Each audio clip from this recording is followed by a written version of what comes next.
Bismillahirrahmanirrahim. Assalamualaikum warahmatullahi wabarakatuh. Perkenalkan, nama saya Zuhratul Hajri. Saya dosen program studi keperawatan jenjang D3 Stikes Yarsi Mataram.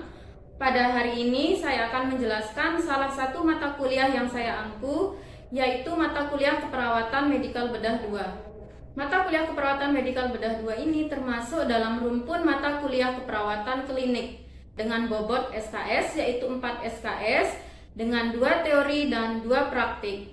Keperawatan medikal bedah 2 ini diajarkan pada semester ganjil, tepatnya pada mahasiswa semester 5. Keperawatan medikal bedah 2 merupakan mata kuliah lanjutan dari keperawatan medikal bedah 1 yang membahas tentang masalah kesehatan yang lazim terjadi pada usia dewasa, baik yang bersifat akut maupun bersifat kronik, meliputi gangguan fungsi tubuh dengan berbagai penyebab patologis, diantaranya gangguan kebutuhan aktivitas, gangguan kebutuhan istirahat dan tidur, gangguan kebutuhan keseimbangan suhu tubuh, gangguan kebutuhan rasa aman dan nyaman, dan konsep keperawatan perioperatif.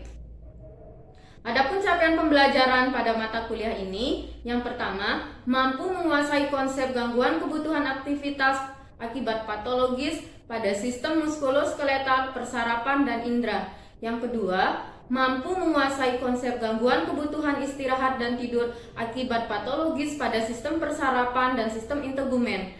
Yang ketiga, mampu menguasai konsep gangguan kebutuhan keseimbangan suhu tubuh akibat patologis pada berbagai sistem tubuh. Yang keempat, mampu menguasai konsep gangguan kebutuhan rasa aman nyaman akibat patologis pada sistem integumen dan sistem imun. Yang kelima, mampu memahami konsep keperawatan perioperatif. Adapun metode pembelajaran yang digunakan, yang pertama yaitu ceramah, yang kedua penugasan, yang ketiga analisis kasus, dan yang keempat adalah praktek laboratorium. Adapun metode penilaian yang digunakan, yang pertama itu adalah penilaian dari presensi dengan bobot 10%, penugasan dengan bobot 20%, soft skill dengan bobot 20%, ujian tertulis atau ujian laboratorium dengan bobot 50%. Adapun salah satu sub CPMK yang diajarkan pada mata kuliah ini yaitu sub CPMK pertama, di mana mahasiswa mampu menjelaskan dan menyusun konsep asuhan keperawatan pasien dengan gangguan kebutuhan aktivitas akibat patologis, sistem persarapan, serta mampu mensimulasikan dan mendemonstrasikan prosedur keperawatan dalam memenuhi kebutuhan aktivitas sesuai SOP. Salah satu materi yang diajarkan pada sub CPMK ini adalah asuhan keperawatan pada pasien dengan cedera kepala atau trauma kepala. Adapun tujuan pembelajaran pada materi tersebut yaitu setelah mengikuti pembelajaran, mahasiswa mampu memahami pengertian trauma kepala. Mahasiswa mampu memahami patofisiologi trauma kepala. Yang ketiga, mahasiswa mampu memahami mekanisme trauma kepala. Yang keempat, mahasiswa mampu memahami klasifikasi trauma kepala. Yang kelima, mahasiswa mampu memahami sifat kegawatan trauma kepala. Yang keenam, mahasiswa mampu memahami tanda dan gejala trauma kepala. Yang ketujuh, mahasiswa mampu memahami komplikasi dari trauma kepala. Yang kedelapan, mahasiswa mampu memahami pemeriksaan penunjang pada trauma kepala. Yang kesembilan, mahasiswa mampu memahami asuhan keperawatan pada pasien dengan trauma kepala. Berikut video pembelajaran pada salah satu sub CPMK pada mata kuliah keperawatan medikal bedah 2. Terima kasih.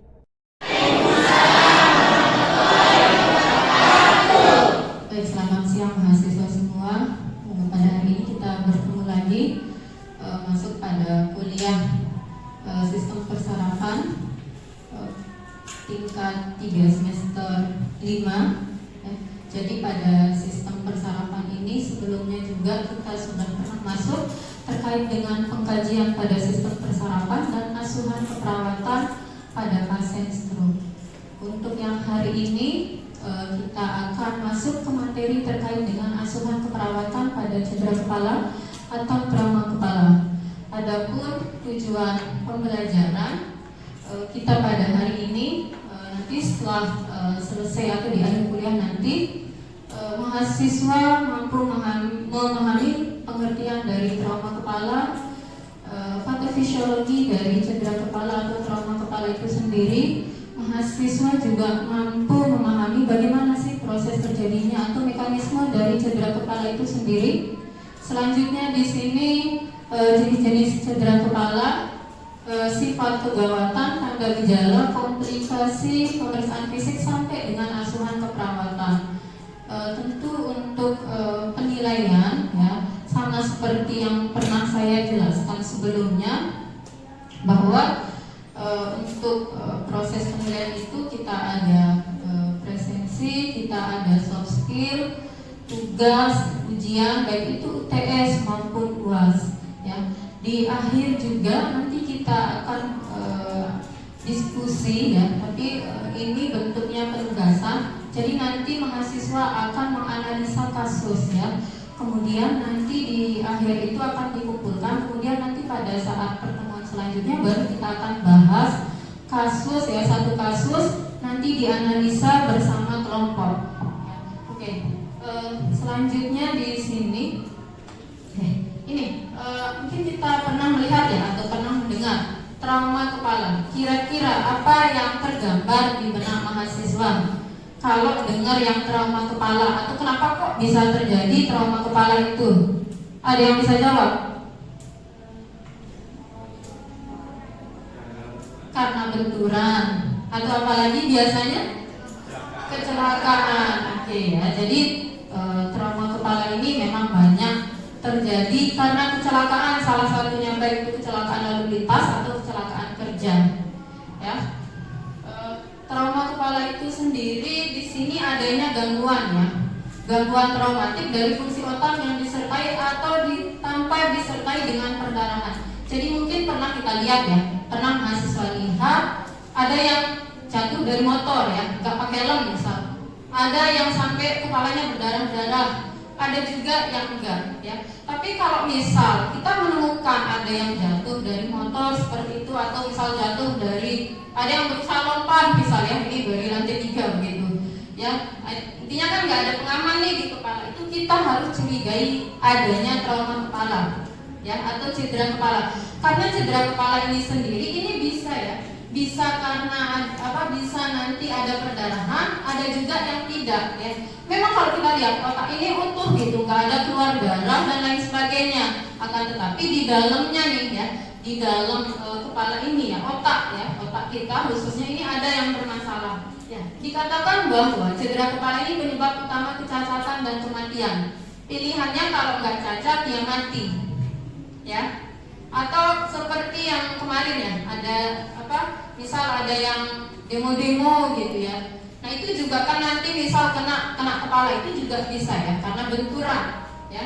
Ini resiko utama cedera kepala ya, kerusakan otak ya. Jadi dengan adanya cedera kepala ini bisa mengakibatkan otak mengalami perdarahan ya, atau bengkak ya.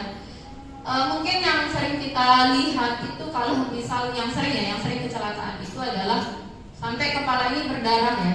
Itu yang sering kita lihat ya, berarti itu adanya tengkorak itu bisa jadi retak di sana ya.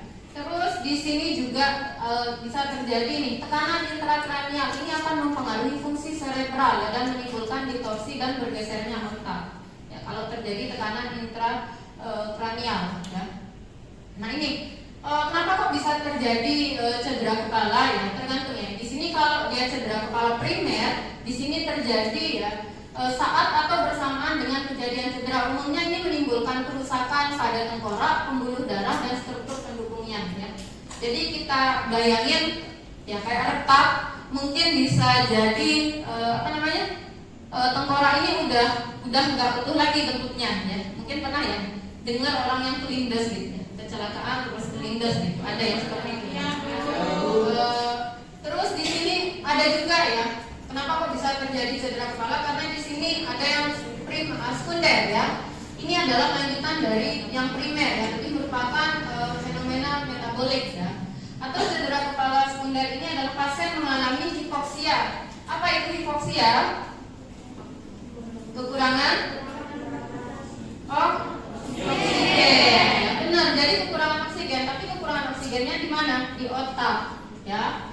Bisa terjadi hipotensi, asidosis atau suplai O2 ke otak akibatnya ini akan menimbulkan apa? Adanya edema cerebri. Ya, jadi otak ini akan menjadi bengkak, ya, udem, ya. Selanjutnya di sini juga akan terjadi perdarahan cerebral. Ya. Ini bisa mengakibatkan hematom, ya, seperti di epidural. Ya. Jadi ini akan terkumpul darah, ya, antara lapisan periostenium dengan tengkorak, ya, dengan dura mater. Kan otak kita itu ada lapisan-lapisannya, ya. Jadi darah itu akan mengumpul di sana, ya. Selanjutnya ada juga yang subdural hematom dan intracerebral hematom. Nah, ini bedanya. Nanti kalau misal darahnya berkumpul di sini, ya, ini yang disebut dengan ICH, ya, intracranial hematom, ya. Yang ini. Kalau yang ini subdural, ya, jadi ini berbeda, ya, letak bekuan darahnya itu di sini. Nah, ini akan mendorong lapisan otak, ya. Selanjutnya juga sama ini dengan yang epidural, ya. Ini yang epidural. Terus selanjutnya ini, ya, kalau kita melihat dari berat ringannya, cedera kepala itu juga bisa dilihat berdasarkan GCS, ya. Masih ingat GCS apa? Masih. Oke. Berapa nilai tertinggi? 15. Baik. Jadi nanti kita akan melihat GCS-nya pasien, ya. Jadi seperti yang sudah kita pelajari sebelumnya, GCS ini sangat penting. Suka tidak suka mahasiswa harus belajar. Apa saja yang akan kita nilai di GCS? Coba siapa yang bisa? Respon mata, Oke. respon motorik, Respon motorik selanjutnya. respon verbal. Oke, ada 3 yang akan kita nilai, ya. Sehingga nanti total nilai GCS itu ada 15. Terendah berapa nilai GCS? 5.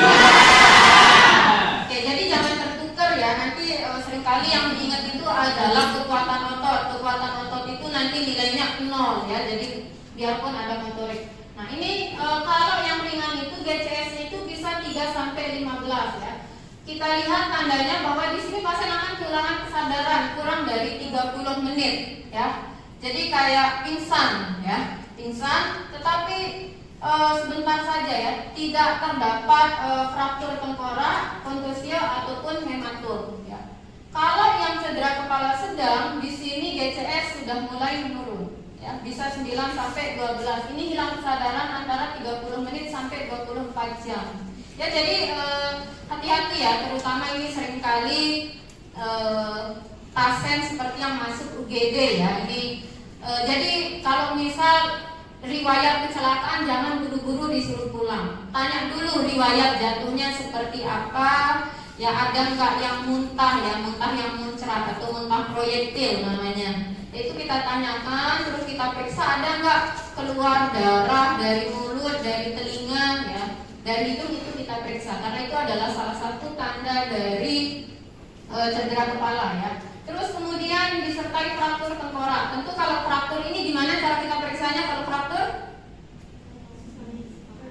Dipalpasi, benar, ya. Jadi kalau kita nggak palpasi pasien, kita nggak akan tahu ini fraktur apa enggak, ya. Terus selanjutnya kalau yang berat, ya, ini kehilangan kesadaran itu di atas 24 jam dan GCS pun sudah menurun, ya. Ini kalau 3 itu kan berarti itu nilai terendah GCS, berarti ini bisa menunjukkan bahwa pasien dalam kondisi koma, ya. Selanjutnya kalau kita lihat dari kerusakan jaringan, ya.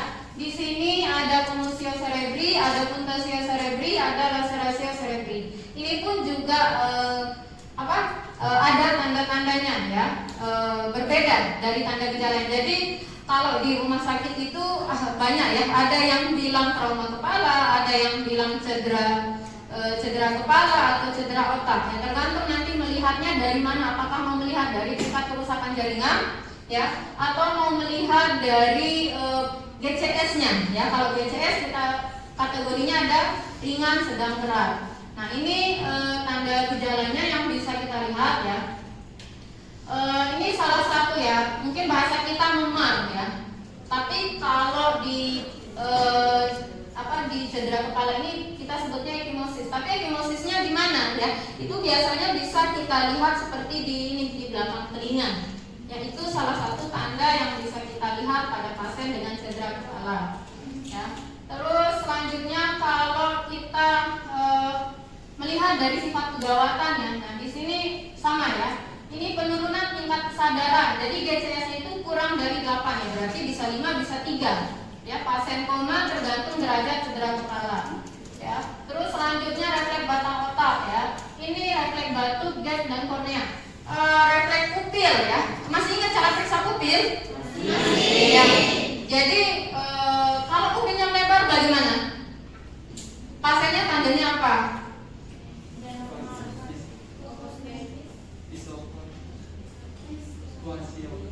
Kwasiokor, isokor. Oke. Jadi kalau kita periksa pupil itu yang akan kita lihat nanti itu adalah pupil pasien akan mengecil, itu normal ya pada saat diberikan rangsangan cahaya. Tapi pada kondisi tertentu ya, pada pasien dengan trauma kepala ini bisa saja pupilnya itu ada yang melebar, ada yang mengecil, tergantung kondisi pasien nantinya.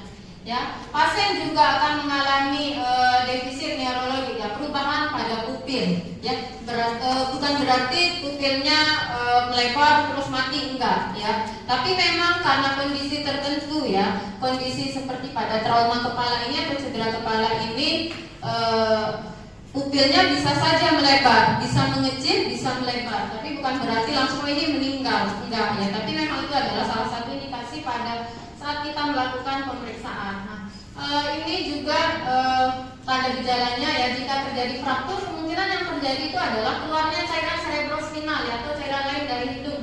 Kalau yang keluar cairan dari hidung itu kita sebutnya rhinore. Ya, ini normalnya kan beda, bukan ingus ya. Mungkin mahasiswa ini pasiennya ingusan gitu ya, enggak ya. Tapi yang keluar pada pasien dengan cedera kepala itu adalah keluar cairan cerebrospinal ya. Kerusakan saraf kranial, perdarahan di belakang membran timpani ya, ekimosis ya pada periorbital. Nah, ini contohnya ya. Nih. Jadi kalau mungkin kita bilangnya mata panda, enggak, ini bukan mata panda ya. Ini namanya rakun E. Ya. Jadi matanya pasien itu di sini kayak tampak memar nih. Ya, itu salah satu tandanya. Makanya jadi kalau bisa menemukan pasien dengan riwayat jatuh ya, seperti bukan cedera kepala, maksudnya pernah kecelakaan. Nah, ini kita harus periksa dari telinga, dari hidung ya. Apalagi kalau misal yang nganternya itu misal, oh ini pasiennya nggak sadar gitu. Jadi jangan buru-buru langsung dibawa ini. Baru bagus kondisinya langsung suruh pulang, enggak ya. Terus selanjutnya kalau jika terjadi fraktur basiler, ini akan terjadi kerusakan saraf kranial dan kerusakan dalam telinga ya, perubahan ketajaman penglihatan sampai pasien di sini akan mengalami vertigo. Nah, ini yang bisa kita lihat ya pada pasien ya. Pada pasien dengan cedera kepala ya, ini menunjukkan pasien mengalami kemungkinan adanya keretakan ya, retak pada tulang tengkorak ya, kemudian ada perdarahan pada hidungnya. Ini kita periksa ya. Tadi ada kalau yang keluar cairan dari hidung apa namanya? Rhinore ya. Nah, ini beberapa komplikasi ya. Jelas pasien akan mengalami defisit neurologi ya, akan mengalami gangguan pada sistem persarafannya ya. Terus selanjutnya pasien juga bisa mengalami kejang, pneumonia, terus perdarahan gastrointestinal, sampai pasien akan mengalami nyeri kepala akut maupun kronik ya. Tergantung ya, kalau pasien yang penurunan kesadaran tentu nggak akan merasakan yang namanya nyeri ya, nggak bisa dikatakan karena nyeri itu harus diungkapkan ya. Kalau nggak ada respon pasien misalnya yang tampak meringis ya. Nah, ini beberapa tes yang dapat dilakukan ya, salah satunya adalah otokolos ya. Jadi otokolos ini indikasi meliputi jejas ya lebih dari 5 cm. Terus kemudian ada CT scan ya, scan kepala ya. Ini untuk memastikan adanya patah tulang, perdarahan, pembekakan jaringan otak dan kelainan lain di otak. Jadi ini ada beberapa ya, ada beberapa pemeriksaan penunjang yang dapat dilakukan. Namun tidak semua misal ini langsung aja pasiennya misal langsung MRI juga ya. Jadi ada tahapannya yang akan dilakukan. Karena untuk pemeriksaan diagnostik ini harganya lumayan mahal ya. Mahal sekali nih ya, nggak 500.000 ya, di atas 1 juta rata-rata ya. Jadi kalau misal biasanya kalau pasien dengan cedera kepala yang banyak kita dapatkan di rumah sakit itu di data penunjang pasien itu adalah CT scan ya. Tetapi tidak langsung MRI begitu ya. Memang itu tingkat lanjutan lagi ya. Tapi dengan data ini juga dengan hasil CT scan ini pasien akan kita dapatkan kondisi pasien, apakah sampai pasien ini mengalami pecah pembuluh darah dan lain sebagainya. Ya. Terus selanjutnya, tadi ada beberapa indikasi ya kapan dilakukan CT scan, ya kapan dilakukan foto polos, ya. Untuk pemeriksaan lab ini biasanya umum dilakukan ya, seperti pemeriksaan urium, kreatinin dan lain sebagainya, ya. Terus selanjutnya, di sini untuk penata laksanaan keperawatan, ya, kita akan observasi pasien selama 24 jam, ya, jadi nggak langsung pulang, ya. Terus selain itu juga terapi intravena bila ada indikasi kalau pada anak tirah baring, ya tentu sebenarnya sama pasien dewasa juga harus tirah baring, ya. Terus ini untuk terapi medis. Nah, ini untuk kesalahan keperawatan ini beberapa hal yang perlu dikaji, ya. Kita kaji tingkat kesadaran pasien, apakah contohnya misal ini ya terutama ada nggak pasien mengalami gelisah, ya, stupor atau koma, ya. Terus riwayat keperawatannya yang perlu kita kaji ini adalah kalau ini kan trauma kepala, ya. Biasanya pasien dengan trauma kepala itu ada indikasi jatuh atau kecelakaan. Jadi kita harus benar-benar tanyakan bagaimana si pasien ini jatuh atau kecelakaan itu seperti apa. Kalau misal karena motor, ini pakai helm apa enggak, itu harus kita pastikan, ya. Kemudian kita dukung dengan pemeriksaan fisiknya tadi, ya. Terus respirasi pasien juga harus kita periksa, ya. Terus pengkajian sistem saraf juga tentu kita lakukan, ya, semua yang ada, ya. Kalau misal pasiennya sadar, ya, seperti pemeriksaan pergerakan bola mata, menelan, ya. Terus pemeriksaan refleks dan lain sebagainya itu harus kita periksa. Nah, ini untuk pemeriksaan radiologi sama, ya, ada CT scan, MRI, ya. Ini bisa dilihat ada edema cerebri apa enggak, hematum dan lain sebagainya. Untuk pemeriksaan labnya di sini ada pemeriksaan darah, ya, seperti HB yang akan dilihat, trombosit dan pemeriksaan urin, ya. Terus ini beberapa diagnosa yang akan muncul di pasien, salah satunya adalah jelas pasien akan mengalami gangguan perfusi jaringan cerebral, bukan perifer, ya, gangguan perfusi jaringan cerebral. Nah, ini salah satu intervensi yang dapat dilakukan, ya, pada gangguan perfusi jaringan cerebral, ya. Kaji tingkat kesadaran dengan DCS. Jadi kita sudah tidak bisa lagi mengkaji pasien, oh ini kompos mentis, ya, oh ini stupor, tidak, ya. Tapi kita harus mengkaji pasien dengan DCS tadi. Kita lihat bagaimana respon verbal pasien, respon mata, ya, respon motorik, ya. Kita kaji refleks menelan, refleks kornea, pupil, ya. Terus kemudian kita kaji keadaan motorik pasien, ya, tanda vital itu harus sering, ya, ini dikatakan setiap 1 jam. Nah, ini sama, ya, untuk ini gangguan perfusi, tadi yang gangguan apa tadi? Sama, ya, cerebral. Ini juga terkait dengan jaringan cerebral juga, ya, anjurkan untuk tidak menekuk lututnya. Nah, ini beberapa hal yang dapat kita lakukan, pertahankan suhu normal, ya. Jadi kita harus pantau jangan sampai pasien kita itu mengalami, salah satunya adalah peningkatan tekanan intrakranial. Oke, ada yang mau ditanyakan? Ada tuh. Ya, silahkan. Bagaimana cara mengenali cedera kepala?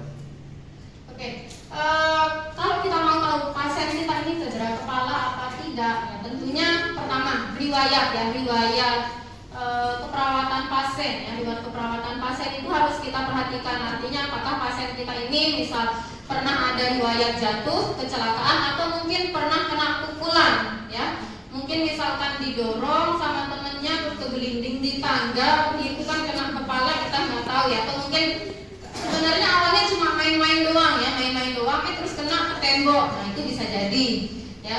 Terus selanjutnya adalah tadi kita periksa, ya, kita periksa seperti halnya ada nggak pasien mengeluarkan darah, ya, ada keluar darah kan nih dari telinga atau cairan, ya. Jadi tidak mesti darah, ya. Dilihat, misal ada keluar cairan sebelumnya, ada nggak nih, ya, di pasien itu ada nggak keluar dari telinga nih berupa cairan. Kalau nggak ada berarti kita itu harus curiga. Terus ada nggak pasien mengalami muntah proyektil? Muntah proyektil itu muntahnya muncrat, ya. Terus ada nggak pasien ini sempat tidak sadarkan diri, ya, itu yang harus kita lihat, itu salah satunya. Oke, yang lain? Oke, sebelumnya tadi bagaimana? Oke. Oke, baik. Selanjutnya, Ya, izin bertanya. ya silakan, Daud.